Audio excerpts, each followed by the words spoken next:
Hello everyone, this is Abhilash Faraday from योनेस academy.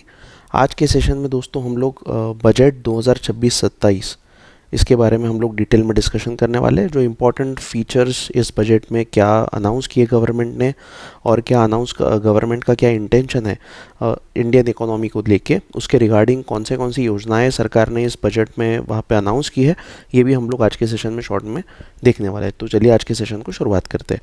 अब सबसे पहले देखिए, इस बजट के बारे में कुछ जो इम्पोर्टेंट फैक्ट्स है वो फैक्ट्स आपको पता होनी चाहिए। जैसे कि ये जो बजट है ये निर्मला सीतारमन जी का 9वां बजट है और 9 टाइम कॉन्जिक्यूटिवली उन्होंने ये बजट वहाँ पे पेश किया है। और दूसरा जो इम्पोर्टेंट फैक्ट है कि ये आफ्टर इंडिपेंडेंस ये पहली बार ऐसा हुआ है कि हमारा जो बजट है वो पहली बार संडे के दिन वहाँ पे पेश किया गया है। इसके पहले ऐसी ही एक सिचुएशन 1999 में अटल बिहारी वाजपेयी की जब सरकार थी, तब Yashwant Sinha was a finance minister, तो उनके समय भी ऐसा ही एक इंसिडेंट हुआ था जब बजट जो है 28 फरवरी को पेश किया जाता था। अब ये 28 फरवरी का जो दिन था 1999 में, ये भी संडे को आया था। तो उस समय की जो सरकार थी उन्होंने जो बजट है वो 28 फरवरी मतलब संडे को पेश ना करते हुए एक दिन पहले मतलब सैटरडे को 27 फरवरी को ये बजट पेश किया था। और 1990 के पहले तक जो बजट का टाइमिंग हुआ करता था पेश करने का वो 5 बजे पेश किया जाता था, ठीक है। बट 1999 से जो बजट है उसका टाइमिंग चेंज करके 11 बजे कर दिया गया। तो ये कुछ इंपॉर्टेंट जो फैक्ट्स है वो इंपॉर्टेंट फैक्ट्स आप ध्यान में रखिएगा। मतलब क्या कि सिंस इंडिपेंडेंस ये पहली बार ऐसा हुआ है कि हमारा जो बजट है वो संडे को वहाँ पे अनाउंस किया गया है, ठीक है। अब देखिए शुरुआत करते हैं बजट के इंपॉर्टेंट जो फैक्ट्स है, जो इंपॉर्टेंट योजनाएं हैं सरकार ने अनाउंस किए from the point of view of UPSC as well as MPSC. तो पहले तो ये इंडियाज़ इकोनॉमिक ट्रैजेक्टरी जो देखते हैं, तो इसमें भी सरकार का जो विजन है वो विजन क्लियर है। उसमें उन्होंने साफ तौर से बोला है कि विकसित भारत टिल 2047 यही उनका टारगेट है। उसमें उन्होंने बैलेंसिंग एम्बिशन विथ इंक्लूजन मतलब सर्वसमावेशकता जिसको बोला जाता है, सबका साथ सबका विकास, इस पे ही सरकार का फोकस इस बजट में भी वहाँ पे दिखता है। इन्होंने 3 चीज़ें वहाँ पे बताई है: action over ambivalence, reform over rhetoric and people over populism. मतलब जो भी अलग अलग कल्याणकारी योजनाएं चलाई जाती है सरकार की तरफ से, जिसमें उसमें आपको पता होगा कि अलग अलग राज्य सरकारों की तरफ से लाडली बहन योजना, जो ऐसी जो ये योजनाएं रहती हैं इनको पॉपुलिस्ट स्कीम कहते हैं। तो केंद्र सरकार का साफ तौर से टारगेट है कि हम लोग पॉपुलिज्म की तरफ नहीं जाएंगे। हमारा जो ज़्यादातर फोकस है वो फोकस है इकोनॉमी के ऊपर, और उसमें भी सारे लोगों का भला कैसे हो वो ये इस बजट से सरकार ने वहाँ पे अनाउंस किया है। अब एम क्या है? So transform aspiration into achievement and potential into performance. अब इसमें 4 की पैरामीटर सरकार ने वहाँ पे घोषित किया है। पहला तो है कि इंडियन इकोनॉमी का स्टेबिलिटी, दूसरा जो है कि इंडियन इकोनॉमी का फिस्कल डिसिप्लिन जो है वो वहाँ पे इंटैक्ट रहना चाहिए। मतलब अनवांटेड खर्चा जो है वो अनवांटेड खर्चा कैसे भी करके उनको रोकना है, और ज़्यादा से ज़्यादा खर्चा इनको कैपेक्स में डालना है, मतलब कैपिटल एक्सपेंडिचर की, that will lead to the creation of a asset. So ultimately assets बनना चाहिए, बिकॉज उसका ही फ़ायदा इंडियन इकोनॉमी को मिलता है और उससे ही फिर रोजगार वगैरह जो है वो पैदा पे हो सकते हैं। उसके बाद मॉडरेट इन्फ्लेशन, ये तीसरा की इंडिकेटर है। और पिछले साल अगर देखा जाए ओवरऑल तो जो इन्फ्लेशन है वो CPI रहने दो या फिर WPI रहने दो, ये दोनों भी मोड में कंज्यूमर प्राइस इंडेक्स या फिर होलसेल प्राइस इंडेक्स, दोनों भी मोड में इन्फ्लेशन एक एवरेज लेवल से कम वहाँ पर आ रहा है। एंड चौथा जो पैरामीटर है दैट इज सस्टेन ग्रोथ। तो ये 4 की पैरामीटर जो है उसके बेसिस पे इंडियन इकोनॉमी है जो है वो अच्छे से परफॉर्म कर रही है। अब इसमें देखिए जो इकोनॉमिक सर्वे सरकार ने वहाँ पे आया था, उसमें भी सरकार ने बोला था कि आने वाले समय में जो ग्रोथ रेट सरकार प्लान आउट कर रही है दैट इज़ अराउंड 7 to 7.5%। तो ये अगर 7 to 7.5% अगर ग्रोथ रेट हमको अगर लाना है तो there are certain things which we should do on a priority basis. तो उसमें शुरुआत होती है कि इकोनॉमी के पॉइंट ऑफ व्यू से देखा जाए तो monetary stability should be there, ठीक है, मॉनेटरी स्टेबिलिटी होनी चाहिए। फिर उसके बाद strong thrust on public investment. अब ओवरऑल अगर जिस प्रकार की सिचुएशन फिलहाल इंटरनेशनल मार्केट में है, डोमेस्टिक मार्केट में है, सो जो प्राइवेट इन्वेस्टमेंट होना चाहिए इकोनॉमी में उस लेवल्स का नहीं हो रहा है। तो ऐसे कंडीशन में पब्लिक इन्वेस्टमेंट मतलब सरकार की तरफ से जो इन्वेस्टमेंट है उसको बढ़ावा यहाँ पे मिलना चाहिए, तो उस पर ही यहाँ पे फोकस करना हमको आवश्यक है। Then citizen benefit from government actions, मतलब गुड गवर्नेंस जो है, so good governance is also one of the key for a higher growth rate. तो मतलब अच्छा अगर गवर्नेंस होता है, लोगों को सुविधाएं अगर टाइम पे मिलती है तो उसका भी फ़ायदा हमको हमारे जीडीपी में दिख सकता है। Next is domestic manufacturing capacity. Overall अगर देखा जाए दोस्तों तो हमारा जो जीडीपी में मैन्युफैक्चरिंग का जो कंट्रीब्यूशन है that is around 7 to 18% only.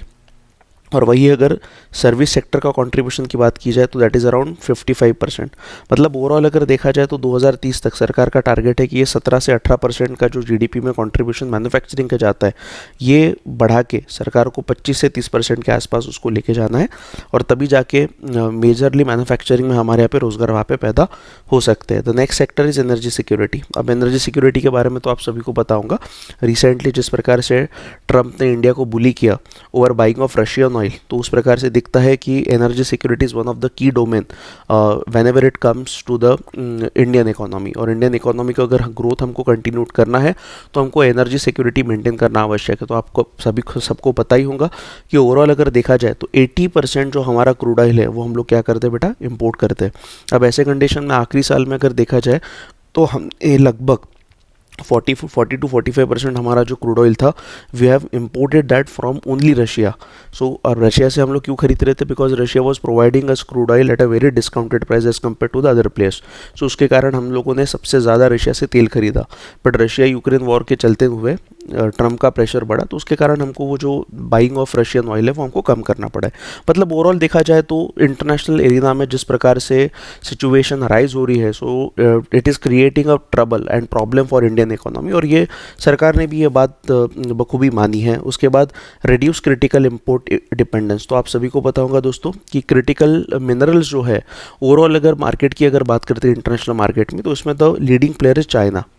China के बाद सबसे बड़ा रिजर्व भी है और सबसे बड़ा प्रोड्यूसर भी चाइना ही है। तो ऐसे कंडीशन में पिछले कुछ सालों से जो ट्रेड वॉर चल रहा है बिटवीन अमेरिका एंड यूएसए, और अभी जिस प्रकार से डोनाल्ड ट्रंप आने के बाद एक प्रकार का टैरिफ रेजिम आया है, तो उस पर से ये दिखता है कि हमने भी आत्मनिर्भरता इस सेक्टर में लाना बहुत आवश्यक है, और जो भी हमारे पास ऑप्शन है क्रिटिकल मिनरल्स के उसको एक्सप्लोर करना प्रायोरिटी पे बहुत हमारा एक चैलेंज बन जाता है। तो ऐसे कंडीशन में हमको इसमें आत्मनिर्भरता लानी पड़ेगी।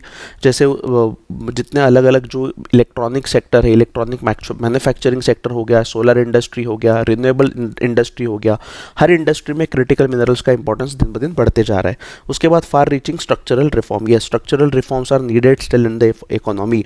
जब भी हम लोग दोस्तों इंडियन इकोनॉमी की बात करते हैं तो आपको जो 2-3 इंडाइसेस है उसके ऊपर फोकस हमको करना पड़ेगा, ठीक है। डूइंग बिजनेस इंडेक्स, ठीक है। सो मतलब ये जो इंडिया में बिजनेस करना आसान है कि नहीं है उसके हिसाब से भी हमको देखना पड़ेगा, और उसके आधार पे हमको स्ट्रक्चरल रिफॉर्म वगैरह जो है उस पर भी फोकस करना पड़ेगा, ठीक है। तो उस पर भी सरकार ने बताया है कि क्या क्या स्ट्रक्चरल रिफॉर्म उन्होंने प्रपोज किया। एंड फिस्कल प्रूडेंस कि अननेसेसरी जो खर्चा है वो हमको बचाना पड़ेगा, और ज़्यादा से ज़्यादा जो पैसा है हमको काय पे डालना पड़ेगा, प्रोडक्टिव चीज़ों पे वहाँ पे पैसा इन्वेस्ट करना पड़ेगा।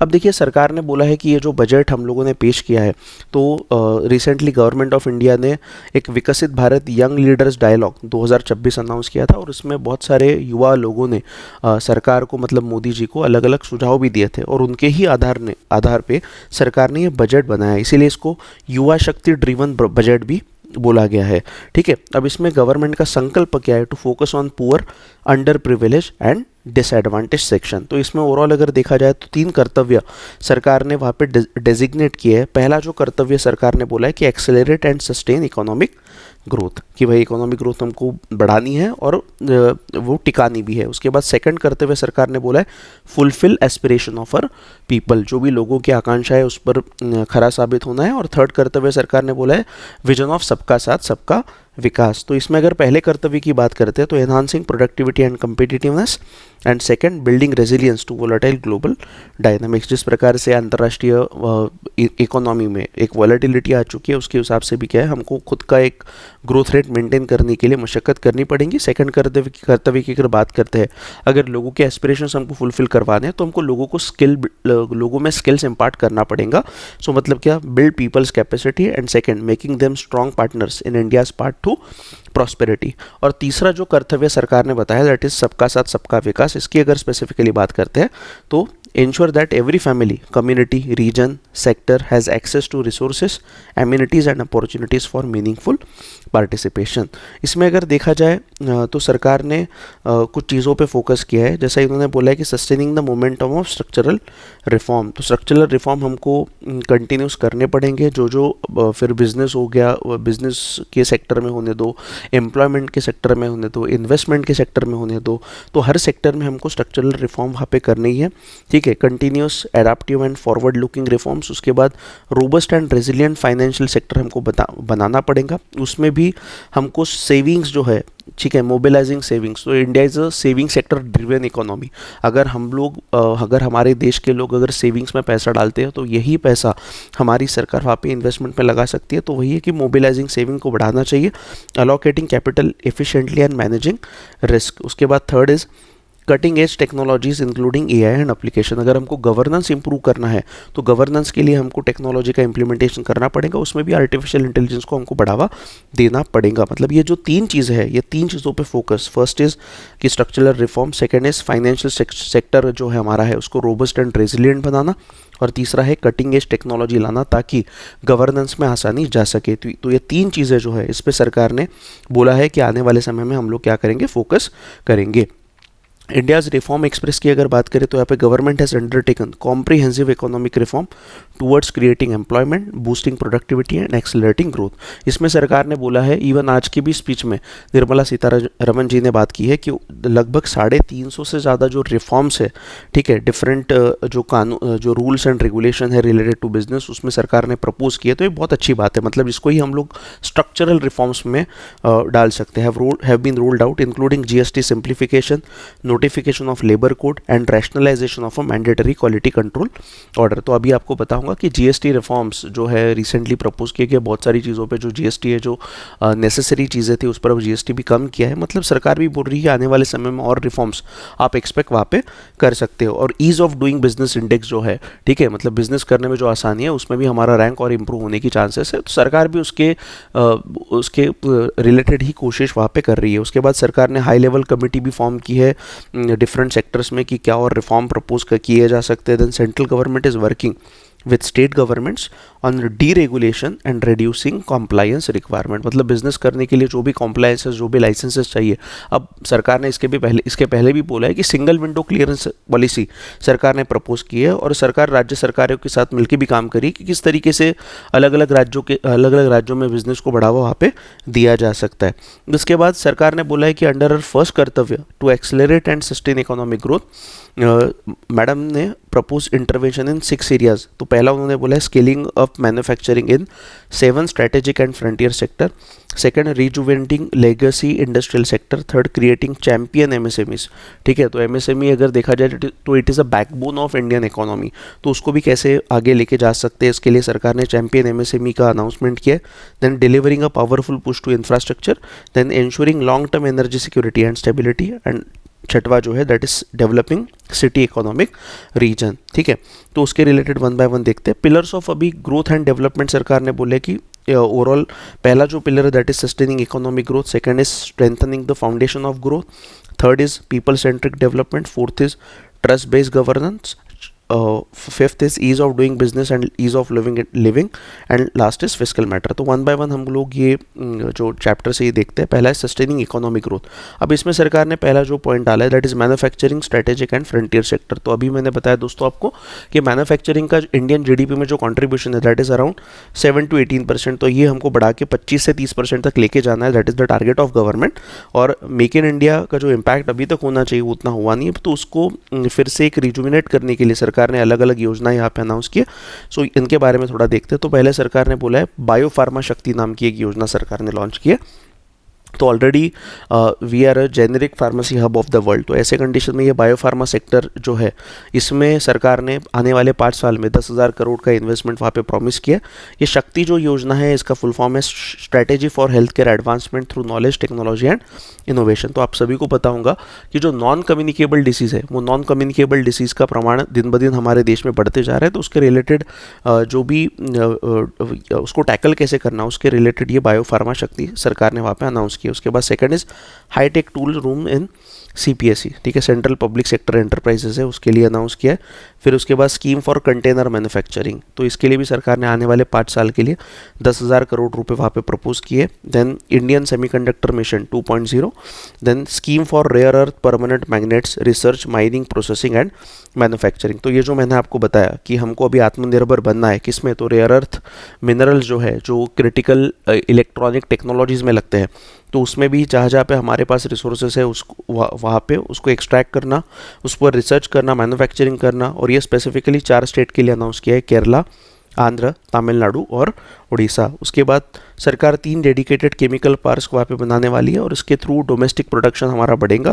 Then dedicated initiative for manufacturing of affordable sports goods, इस पर भी सरकार का फोकस है। Then scheme to revise 200 legacy industrial cluster, ये भी सरकार प्लान कर रही है। Then strengthening domestic manufacturing of high value and technologically advance construction and infrastructure equipment. Then electronic component manufacturing scheme, इसके लिए सरकार ने 40,000 करोड़ रुपए वहाँ पे प्लान किया है। Then integrated program for textile, कि टेक्सटाइल में भी और क्या कर सकते हैं उसके लिए भी सरकार ने वहाँ पे प्लानिंग की है। उसके बाद टैक्स रिफॉर्म की अगर बात करते हैं मैन्युफैक्चरिंग सेक्टर में, तो इसमें सरकार ने जो एक टैक्स कंसेशन है, ये टैक्स कंसेशन को थोड़ा बढ़ावा दिया है। Exemption from income tax for 5 years to non-resident providing capital goods, equipment or tooling to any tool manufacturer in a bonded zone. तो मतलब जो भी मैन्युफैक्चरर है उसके लिए भी सरकार ने यहाँ पे एग्जाम्पशन दिया है। Then deferred duty payment window to trusted manufacturer, मतलब इमीडिएटली उनको पेमेंट करने की आवश्यकता नहीं रहेगी, वो कुछ समय बाद भी वहाँ पे पेमेंट वहाँ पे कर सकते हैं, ठीक है। तो ऐसी बहुत सारी योजनाएं सरकार ने वहाँ पे अनाउंस की है। Exemption from basic custom duty on raw material imported for manufacture of aircraft parts used in maintenance, repair और overall requirement of defence units. तो ये भी सरकार ने वहाँ पे बोला है कि regular importers with trusted long standing supply chains to be recognise in the risk system.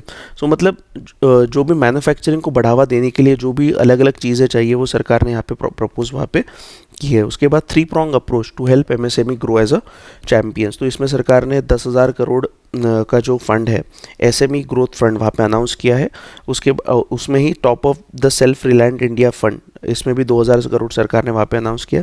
Then liquidity support through trade scheme, ये ट्रेड का फुल फॉर्म है ट्रेड रिसीवेबल डिस्काउंटिंग सिस्टम। तो ये कैसा है कि जो भी मतलब छोटे बिजनेसेस है, MSMEs है, इनका जो भी ट्रांजैक्शन होता है खरीदी बिक्री का, तो इसको अगर इनको पहले पैसे चाहिए तो उसमें ये ट्रेड रिसीवेबल डिस्काउंटिंग सिस्टम के जरिए क्या इनको अर्ली फंड वहाँ पे मिल सकता है। उसके बाद प्रोफेशनल सपोर्ट की अगर बात करें तो सरकार ने कॉरपोरेट मित्र नाम का एक स्कीम वहाँ पे लाया है। तो ये कॉरपोरेट मित्र जो रहेंगे ये टायर 2 और टायर 3 जो टाउन्स है उसमें MSMEs की मदद के लिए इनको वहाँ पे रखा जाएगा कि भाई जो भी इंडस्ट्री के कॉम्प्लायंस है उसको कैसे अफोर्डेबल कॉस्ट में कैसे वहाँ पे फुलफिल करना है वगैरह, ये कॉरपोरेट मित्रस वहाँ पे उनको MSMEs को बताने वाले हैं, ठीक है। उसके बाद next is renewing the emphasis on service sector. अगर सर्विस सेक्टर की बात करें बेटा, तो अभी मैंने बताया कि GDP का हमारा लगभग 55% of the GDP's contribution service industry से आता है और सरकार इस तरीके से प्लान कर रही है कि 2047 तक जो भी ग्लोबल शेयर है इंडिया का सर्विस इंडस्ट्री में वो 10% होना चाहिए। तो मतलब क्या कि सर्विस इंडस्ट्री में India should become leader by 2047। Service sector की अगर बात करें तो सरकार ने high powered education to employment and enterprise, ये standing committee to focus on service sector as a core driver of a Viksit Bharat, ये एक स्कीम वहाँ पे लॉन्च की है। उसके बाद हेल्थ सेक्टर की अगर बात करें तो upgrade and establishing new institution for allied health professional in a 10 selected discipline. Next, developing a variety of NSQF aligned program to train 1.5 lakh multi-skill care giver, मतलब जो केयर गिवर इकोसिस्टम है उसको भी सरकार बढ़ाने की कोशिश कर रही है।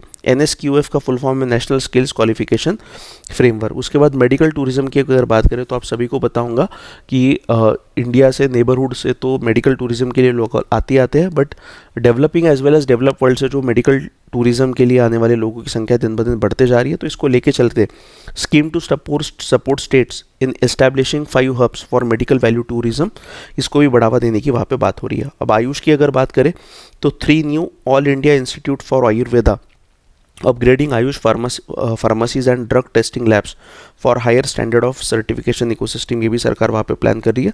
उसके बाद setting up AVGC content creator lab in 15,000 secondary school and 500 colleges. AVGC मतलब aviation, visual effect, gaming and comics. तो इसको बढ़ावा देने के लिए, इस इंडस्ट्री को बढ़ावा देने के लिए वहाँ पे भी सरकार ने वहाँ पे प्लान आउट किया है। डिज़ाइन की अगर बात करें, setting up of a new national institute of design through the challenge route in eastern region of India. Then sports की अगर बात करें तो अगेन खेलो इंडिया मिशन को भी वहाँ पे सरकार प्रमोट करने वाली है। एजुकेशन की अगर बात करें तो सरकार ने 5 यूनिवर्सिटी टाउनशिप अनाउंस किया in the vicinity of major industrial and logistic corridor. So basically इसका पर्पज़ दोस्तों ये है कि जो भी इंडस्ट्री ओरिएंटेड एक एकेडमिक्स होना चाहिए, तो इंडस्ट्री ओरिएंटेड जो हमारा पढ़ाना होना चाहिए उस पर यहाँ पे सरकार फोकस करने वाली है। सेकंड, लड़कियों का जो इन्वॉल्वमेंट है स्टेम में, साइंस, टेक्नोलॉजी, इंजीनियरिंग और मेडिकल फील्ड में बढ़ाने के लिए वहाँ पे girls hostel in higher education STEM institution in every district propose की है। सेटिंग अप और upgrading of 4 telescope infrastructure facilities को भी वहाँ पे सरकार ने मान्यता दी है। उसके बाद अगर सर्विस इंडस्ट्री की बात करते हैं तो टूरिज्म में setting up a national institute of hospitality, ये सरकार वहाँ पे प्रपोज किया है। Pilot scheme for upskilling 10,000 guides in 20 iconic tourist sites, मतलब वहाँ पे रोजगार पैदा हो जाएंगे। Then national destination digital knowledge grid to digitally document all places of significance. उसके अलावा माउंटेन ट्रेल्स हो गए, टर्टल ट्रेल्स हो गए, बर्ड वॉचिंग ट्रेल्स, ये अलग अलग राज्यों में जहाँ जहाँ पे ये फैसिलिटी है वहाँ पे इसको बढ़ावा सरकार देने वाली है। India to host the first ever global cat summit, very important. तो इंटरनेशनल बिग कैट अलायंस ये इंडिया ने अनाउंस की थी, इसका एस्टैब्लिशमेंट 2023 में हुआ था। तो लगभग जो 95 कंट्रीज है, तो इंडिया में पहला ग्लोबल कैट समिट होने वाला है। तो लगभग 95 रेंज कंट्रीज जिसमें ये बिग कैट्स पाई जाती है, ये 95 कंट्रीज़ के वहाँ पे लीडर्स वहाँ पे आने वाले हैं। तो ये one of the big achievement for our government है। उसके बाद develop 15 archaeological sites into vibrant experiential cultural destination. Then development of Buddhist circuit in north east region, इसको भी सरकार बढ़ावा वहाँ पे देने वाली है। ठीक है, तो इसमें भी टैक्स रिफॉर्म की अगर बात करें टू बूस्ट सर्विस सेक्टर, तो provision of tax holidays until 2047 to foreign companies providing cloud services to global customers through India based data centre services, मतलब जिनके डेटा सेंटर्स इंडिया में है तो वो कंपनीज को सरकार वहाँ पे क्या दे रही है, एक कंसेशन, टैक्स कंसेशन भी वहाँ पे देने वाली है। Related entities providing data centre services from India to get a safe harbour of 15% on cost. तो अलग अलग इसमें भी क्या है कि टैक्स एग्जेम्पशन सर्विस इंडस्ट्री को बढ़ावा देने के लिए वहाँ पे सरकार ने यहाँ पे प्रपोज की है। उसके बाद फाइनेंशियल सेक्टर की अगर बात करते हैं तो यहाँ पे सरकार ने high level committee on banking for Viksit Bharat to align with India's next growth phase, ये सरकार ने अनाउंस किया। इसमें अगर स्पेसिफिकली बात करें जो म्यूनसिपल बॉन्ड्स है, कॉरपोरेट बॉन्ड्स है, इस पर भी सरकार ने जो इंसेंटिव्स है वो उसको थोड़ा बढ़ाया है। जैसा incentive of 100 crore for single issuance of municipal bond of more than 1000 crore, this is been propose apart from Amrut scheme. Amrut scheme आपको बताऊंगा, Atal mission for rejuvenation and urban transformation. इसमें भी सरकार ने बोला है कि they will about to restructure power finance corporation and rural electrification corporation. और सरकार ने फेमा में भी कुछ चेंजेस लाने की वहाँ पे उसके रूल्स में चेंजेस करने का वहाँ पे प्रपोज किया है। Foreign exchange management act and introduction of market making framework and total return swaps on corporate bonds. उसके बाद tax proposal for financial sector की अगर बात करते हैं तो दोस्तों आपको पता होगा कि पिछले कुछ सालों में जिस प्रकार से शेयर मार्केट में जो शॉर्ट ट्रेडिंग है, ठीक है, वो जिस प्रकार से बढ़ी है, उसके कारण सरकार ने जो सिक्योरिटीज ट्रांजैक्शन टैक्स है फ्यूचर्स एंड ऑप्शंस पे उसको बढ़ाया है, ताकि भाई एक प्रकार का गैम्बलिंग सामान जो ट्रेडिंग होता था उसको भी वहाँ पे रोका जा सकता है। Raising the STT on futures from 0.02% to 0.05% and options पे भी इन्होंने जो टैक्सेस है वो वहाँ पे बढ़ाए हैं। उसके बाद increasing farmers income by enhancing productivity in agriculture and allied sector, इसमें सरकार ने डेडिकेटेड प्रोग्राम फॉर हॉर्टिकल्चर जो है हॉर्टिकल्चर इंडस्ट्री के लिए अनाउंस किया है। एनिमल हस्बेंड्री के लिए इन्होंने बोला है कि भाई किस प्रकार से हम लोग बिजनेस वहाँ पे स्टार्टअप्स को वहाँ पे प्रमोट कर सकते हैं। इसके अलावा loan link capital subsidy support scheme for establishment of veterinary and private colleges वगैरह, इसके लिए भी सरकार ने वहाँ पे ये जो है फंड है उसको प्रपोज किया है। उसके बाद सपोर्टिंग हाई वैल्यू एग्रीकल्चर, तो इसमें सरकार कोकोनट प्रमोशन और कैशू एंड कोको प्रमोशन उसको भी सरकार क्या कर रही है, प्रमोट कर रही है। Then dedicated programme for Indian cashew and cocoa, boost engagement and relevance by aligning training with employ roles.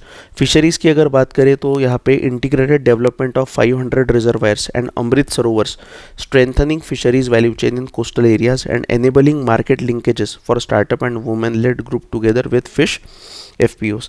Then sandalwood की भी अगर बात करें तो यहाँ पे भी सरकार ने इसके भी कल्टीवेशन पे फोकस वहाँ पे किया है। And the most important thing about agriculture is Bharat Vistaar. सो ये विस्तार का फुल फॉर्म है virtually integrated system to access agriculture resources. This is a multilingual AI tool जिसके माध्यम से जो ये है किसानों को अलग अलग इन्फॉर्मेशन वहाँ से मिल सकता है। Integrated agri stack portals and ICAR package on agriculture practices with AI system. ये प्रीलिम्स और मेंस के लिए दोस्तों आपको इसको ध्यान रखना पड़ेगा। उसके बाद टैक्स प्रपोजल की अगर बात करें तो जैसा इन्होंने एग्रीकल्चर की अगर बात करते हैं तो इसमें भी कुछ कंसेशन सरकार ने दिया है, जैसा fish catch by an Indian fishing vessel in exclusive economic zone और on the high seas to be made free of duty. किसी भी प्रकार का टैक्स वहाँ पे सरकार लगाने नहीं वाली है। तो ऐसे कुछ जो इम्पॉर्टेंट जो चीज़ें हैं वो आपको थोड़ा बहुत ध्यान में रखना पड़ेगा। उसके बाद strengthening the foundation of growth, तो इंफ्रास्ट्रक्चर की अगर बात करें तो सरकार ने इन्वेस्टमेंट प्रमोट करने के लिए इंफ्रास्ट्रक्चर में already number of schemes have been announce. एक उसमें इन्वेट्स हो गया, रेट्स हो गया, NIF हो गया, नाफिट हो गया, तो ये तो है। उसके अलावा continue to focus on developing infrastructure in cities with over 5 lakh population. तो जिन शहरों की पॉपुलेशन 5 लाख से ज़्यादा है फिर वो टायर 2 टायर 3 सिटीज़ रहने दो, वहाँ पे इन्वेस्टमेंट वैसे ही चलते रहेंगे। पब्लिक कैपेक्स की बात करते हैं, मतलब कैपिटल एक्सपेंडिचर की बात करते हैं, तो अभी का जो कैपेक्स है इस बजट का propose that is around 12.12 lakh crore, और यही फाइनेंशियल ईयर 2015 में था लगभग 2 लाख करोड़ का। मतलब कैपिटल एक्सपेंडिचर में बहुत बढ़ोतरी वहाँ पे देखने को मिल रही है। अब इसमें सरकार ने इंफ्रास्ट्रक्चर में कौन सी योजनाएं अनाउंस की है शॉर्ट में देख लेते हैं। First, setting up infrastructure risk guarantee fund. Second, real estate assets of CPSEs through the setting of dedicated REITs. ठीक है। उसके बाद तीसरा, establishment of new dedicated freight corridor, और ये नया dedicated freight corridor Dankuni in the east West Bengal से to Surat in the west, मतलब गुजरात तक, ये नया अनाउंस किया है। Operationalising 20 new national waterways. उसके बाद setting up of a ship repair ecosystem catering to inland waterways. Then coastal cargo promotion scheme. Then sea plane viability gap funding scheme भी सरकार ने अनाउंस की है। And 2 lakh crore support to state under SAS-CS स्कीम। SAS-CS scheme का full form है special assistance to state for capital investment, और इसमें सरकार ने एक पूर्वोदया नाम की एक स्कीम अनाउंस की है, development of integrated east coast industrial corridor. Then ensuring long term energy security and stability. अब ये एनर्जी सिक्योरिटी इंश्योर करने के लिए सरकार ने carbon capture utilisation and storage जो है इसके लिए 20,000 करोड़ वहाँ पे प्रपोज किया है। Then exemption of basic custom duty on import of sodium antimonate, जिनका उपयोग सोलर ग्लास मैन्युफैक्चरिंग में होता है, तो इस पर का जो बेसिक कस्टम ड्यूटी है वो वहाँ पे सरकार ने हटा दी है। Then exemption of basic custom duty on imports of capital goods required in the processing of critical minerals in India. उसके बाद नीचे आते हैं तो extending exemption of basic custom duty, इसमें लिथियम आयन बैटरीज जो है इस पर भी इन्होंने हटाई है ताकि भाई जो E-बाइक्स है उसको प्रमोट किया जा सके। Extension of the existing basic custom duty exemption on imports of good required for nuclear power plant, और ये 2035 तक वहाँ पे सरकार ने क्या किया, अनाउंस किया। And exclusion of entire value of biogas in central excise duty payable on biogas blended CNG।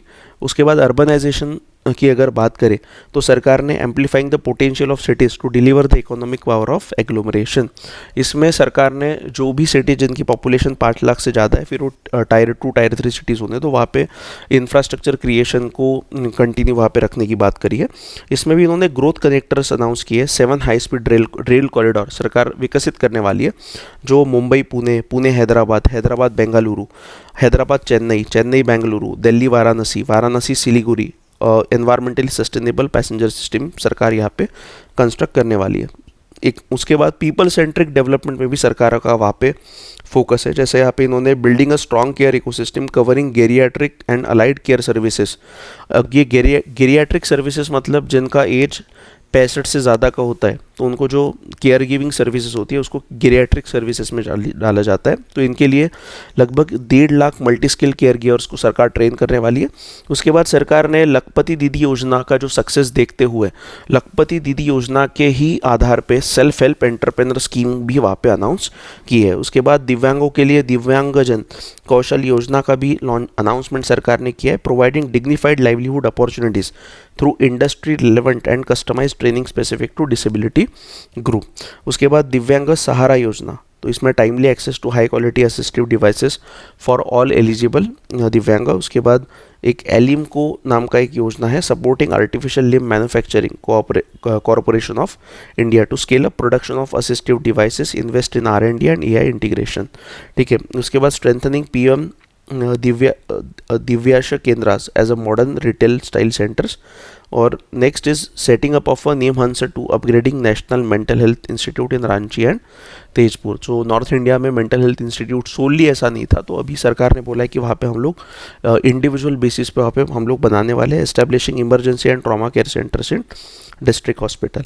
उसके बाद ट्रस्ट बेड गवर्नेंस की अगर बात करते हैं तो गवर्नेंस को इम्प्रूव करने के लिए सरकार ने यहाँ पे enhancement of a duty deferral period for tier 2 tier 3 authorise economic operator from 15 to 30 days. मतलब जो भी टैक्सेस है वो टैक्सेस देने के लिए उनको 15 से 30 दिन का ज़्यादा समय वहाँ पे दिया जाने वाला है। रेगुलर जो इम्पोर्टर्स है with trusted long standing supply chain will be recognise in a risk system so that the need for verification of their cargo every time can be minimise. मतलब basically ease of doing business index जो है इसको बढ़ावा देने के लिए सरकार ने ये सारी योजनाएं वहाँ पे लाई है, ताकि एक बिजनेस करने में आसानी जाए, टैक्सेशन से कोई भी स्टार्टअप वाला परेशान ना हो। सो उसके रिलेटेड सरकार ने ये सब चीज़ें प्रपोज की है। उसके बाद ease of doing business and ease of living की अगर बात करते हैं तो individual person resident outside India will be permitted to invest in equity instrument of listed Indian companies through the portfolio investment scheme। ठीक है, मतलब इन्वेस्टमेंट को बढ़ावा देने के लिए सरकार ने ये किया है। उसके बाद जो TDS एंड TCS है इसको भी सरकार ने कम किया है।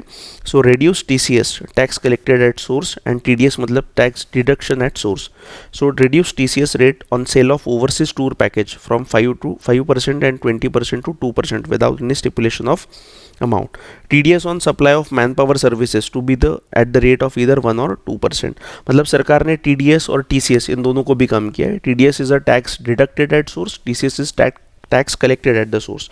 So time available for revising returns extended from 31st December to 31st March with the payment of nominal fee।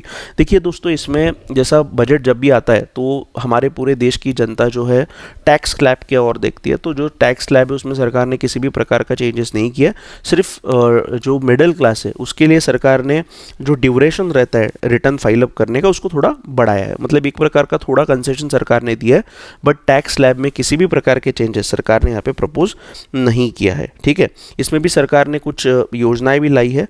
Framework for immunity from penalty and prosecution in the case of underreporting extended to misreporting. मतलब सरकार ने जो amnesty scheme होती है, amnesty scheme के अंतर्गत आप अपना जो अनडिस्क्लोज इनकम है वो भी आप अनाउंस कर सकते हो, और अगर आपने अनाउंस किया तो आपको एक नॉमिनल टैक्स देना पड़ेगा, आप पर किसी भी प्रकार की क्रिमिनल कार्रवाई वहाँ पे नहीं की जाएंगी। और सरकार ने बोला है कि मिनिमम ऑल्टरनेटिव टैक्स जो है exemption from MAT to all non residents who pay tax on presumptive basis. मतलब जैसा जो बिजनेस पे लगने वाले जो कॉमन टैक्स होते हैं अगर वही आप पे कर रहे हो तो आपको ऐसा बैलेंस शीट वगैरह मेंटेन करने की कोई भी आवश्यकता बिजनेसेस को नहीं रहेंगी और उनको मैट उन पर नहीं लगेगा। ठीक है, उसके बाद मैट सरकार ने बोला है कि ये फाइनल टैक्स रहने वाला है। एग्जेम्प्ट BCD ऑन 17 ड्रग्स और medicine for cancer patient, very important. So मतलब जो 17 ड्रग्स है जो कैंसर के ट्रीटमेंट के लिए आवश्यक होते हैं उस पर बेसिक कस्टम ड्यूटी सरकार ने क्या किया, हटा दी है। ठीक है, and single and interconnected digital window for cargo clearance ये भी सरकार ने अनाउंस किया है।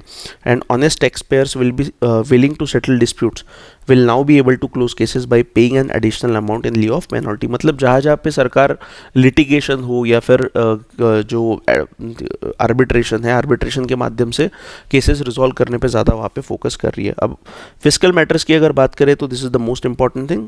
16वां जो फाइनेंस कमीशन बैठा था इसके मुताबिक जो डिवॉल्यूशन ऑफ फंड्स है जिसने प्रपोज किए थे दैट इज़ अराउंड 41%। सो सरकार ने भी बोला है कि हाँ भाई फाइनेंस कमीशन ने जो भी वर्टिकल शेयर ऑफ डिवॉल्यूशन बताया था तो 41% amount we are going to give to the states. फिर जो हॉरिजॉन्टल डिवोल्यूशन है उसका पैरामीटर उन्होंने भी बताया।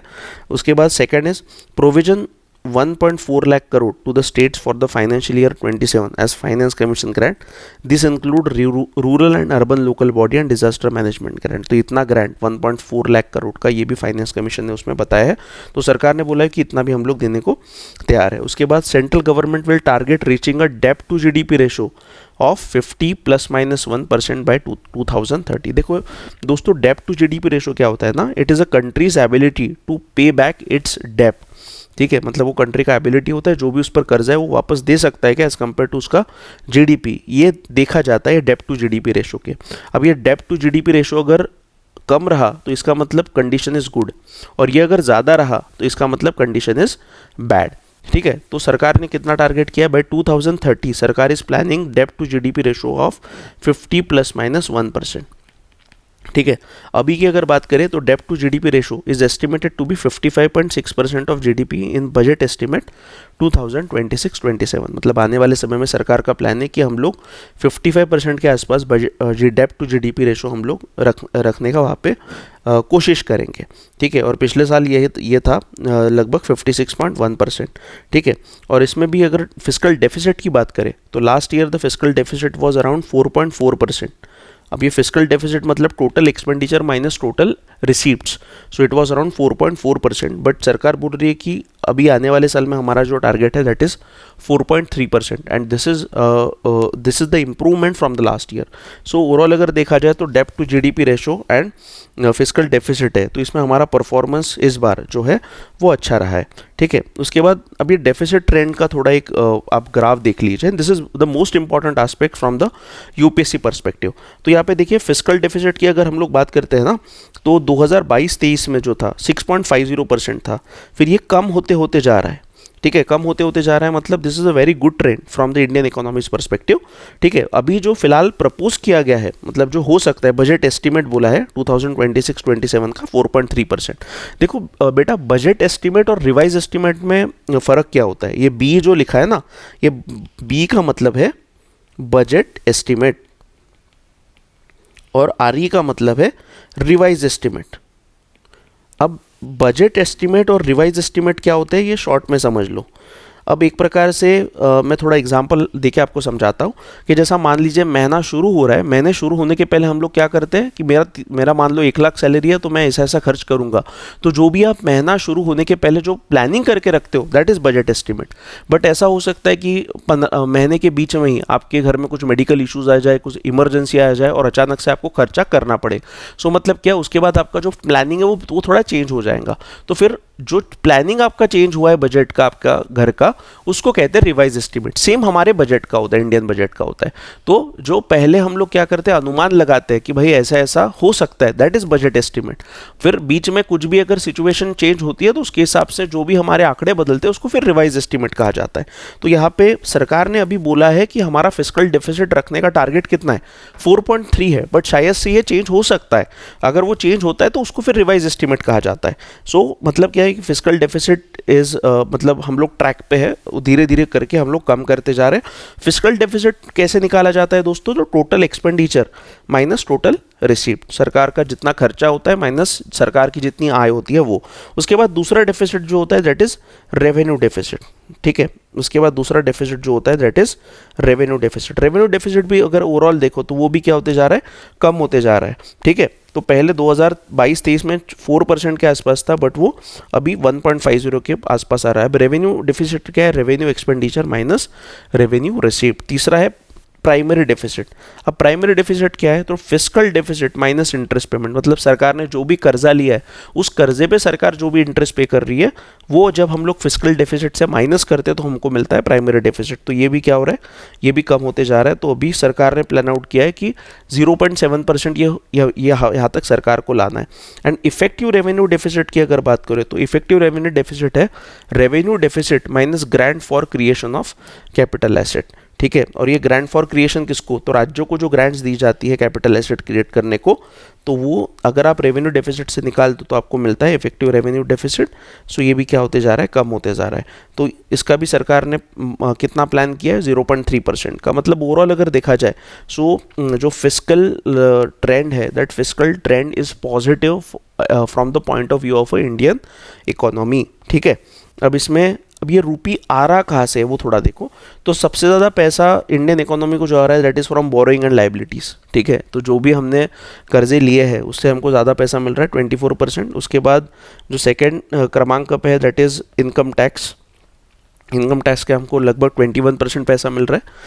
उसके बाद कॉरपोरेशन टैक्स से 18%, फिर जीएसटी एंड अदर टैक्सेस से 15%, नॉन टैक्स रेवेन्यू से हमको 10%, नॉन डेप्ट कैपिटल रिसिप्ट मतलब जो कर्जे वाले पैसा नहीं है वहाँ से हमको 2%, कस्टम टैक्स से 4%, यूनियन एक्साइज ड्यूटी से 6%। सो ये यहाँ से पैसा आ रहा है। और पैसा जा कहाँ पे रहा है, तो सबसे ज़्यादा पैसा जा रहा है दोस्तों वो स्टेट शेयर ऑफ टैक्सेस, राज्यों का जो शेयर है उसमें लगभग 22%। और सबसे कंसर्निंग हमारे लिए बात जो है ना, इंटरेस्ट पेमेंट पे हमारा जो पैसा जा रहा है वो लगभग 20% है। मतलब 1 रुपया अगर आ रहा है तो 20 पैसे हम लोगों को पे जा रहे हैं, इंटरेस्ट पे करने में जा रहे हैं। So that is the concerning thing. मतलब जो मैंने बताया primary deficit is equal to fiscal deficit minus interest payment. So that is a concern for India, ठीक है। और उसमें भी अगर स्पेसिफिकली देखा जाए तो इसके पहले जो मैंने बताया कि fiscal deficit, revenue deficit, primary deficit या फिर इफेक्टिव रेवेन्यू डेफिसिट, इसमें से सबसे डेंजरस डेफिसिट अगर कोई है इंडिया के लिए so that is revenue deficit, ठीक है। Revenue deficit is the most dangerous deficit for India. इसका जो रीज़न है आप मुझे कमेंट सेक्शन में बताइए। मैं नेक्स्ट वीडियो में इस पर भी आप पूरी चर्चा हम लोग करेंगे। उसके बाद रेसिप्ट की अगर बात करते हैं तो रेसिप्ट भी 2 प्रकार की रहती है, capital receipt and revenue receipt. तो इसमें भी जो बजट एस्टिमेट है 2026-27 का उसमें 18.1 लाख करोड़ वहाँ पे प्रपोज किया गया। और रेवेन्यू रिसिप्ट भी जो है वो 35.3 मतलब as compare to last year वहाँ पे राइज देखने को मिल रहा है। तो मतलब जो गवर्नमेंट का इनकम है वहाँ पे आने वाले समय में बढ़ जाएगा ऐसा बोला जा रहा है। एक्सपेंडिचर की अगर बात करें तो अगेन जैसा हमारी आय बढ़ रही है वैसा खर्चा भी बढ़ने की वहाँ पे बात बोली गई है। तो इफेक्टिव कैपिटल एक्सपेंडिचर जो है that is propose to be around 17.1 lakh crore. Revenue expenditure जो है ये भी बढ़ के 41.3 लाख करोड़। देखो कैपिटल एक्सपेंडिचर जो होता है ना, it leads to the creation of asset in the economy, very important. So अगर देश को हमको तरक्की के राह पे लाना है, अगर हमको जॉब जनरेट करना है, हमको एसेट्स क्रिएट करना है, सो देश का ज़्यादा से ज़्यादा पैसा कैपिटल एक्सपेंडिचर पे जाना चाहिए as compare to the revenue expenditure. Because revenue expenditure जो भी पैसा खर्च होता है that is recurring in nature, जैसा सैलरी देना, पेंशन देना, अलग अलग योजनाओं पर पैसा खर्च करना, तो ये इससे कुछ भी एसेट क्रिएट नहीं होती है। तो ये जो पैसा होता है ये रेवेन्यू एक्सपेंडिचर में वहाँ पे आता है। तो देश का रेवेन्यू एक्सपेंडिचर कम होना चाहिए, बट कैपिटल एक्सपेंडिचर जो है ये बहुत ही ज़्यादा, मतलब ये तो ज़्यादा रेट से वहाँ पे बढ़ना आवश्यक रहता है, ठीक है। अब ये कुछ ट्रेंड्स जो है ओवरऑल अगर देखो तो total transfer to states and union territories जो है वो यहाँ पे दिख रहा है कि as compare to the earlier years ये जो पैसा राज्य सरकारों को केंद्र सरकार की तरफ से दिया जा रहा है ये बढ़ते ही जा रहा है। और 2025-26 का जो रिवाइज एस्टिमेट था, मतलब फाइनल जितना पैसा खर्च दिया है केंद्र सरकार ने राज्यों को, वो लगभग 23 लाख करोड़ के आसपास था। और अभी 2026-27 में बजटरी एस्टिमेट जो बोला गया है that is around 26.2 lakh crore, ठीक है। तो मतलब ये पैसा जो है राज्यों को हम लोग केंद्र सरकार दे रही है ये बढ़ते ही जा रहा है। तो देखिए एक्सपेंडिचर ऑफ मेजर आइटम्स इसमें यहाँ पे बताइए, ट्रांसपोर्ट पे लगभग 5,98,520 लाख करोड़ 20 करोड़, देन डिफेंस में 5,94,585 करोड़। तो ये अलग अलग जो अमाउंट है ये आपको ध्यान में नहीं रखनी है दोस्तों, ये सिर्फ आपके इन्फॉर्मेशन के लिए वहाँ पे सरकार ने पब्लिश किया।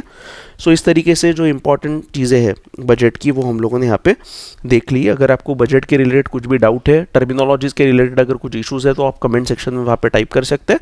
हमारा दूसरा वीडियो जो टर्मिनोलॉजीज़ वगैरह है उस पर भी हम लोग जल्दी से जल्दी लाने की वहाँ पे कोशिश कर रहे हैं। और आने वाले समय में हम लोग इकोनॉमिक्स की सीरीज़ भी वहाँ पे EONIS एकेडमी के माध्यम से वहाँ पे चलाने वाले हैं। तो दोस्तों अगर आपको वीडियो पसंद आया तो आप वीडियो लाइक कीजिए, शेयर कीजिए और चैनल को सब्सक्राइब करना ना भूलिए। धन्यवाद, थैंक यू वेरी मच।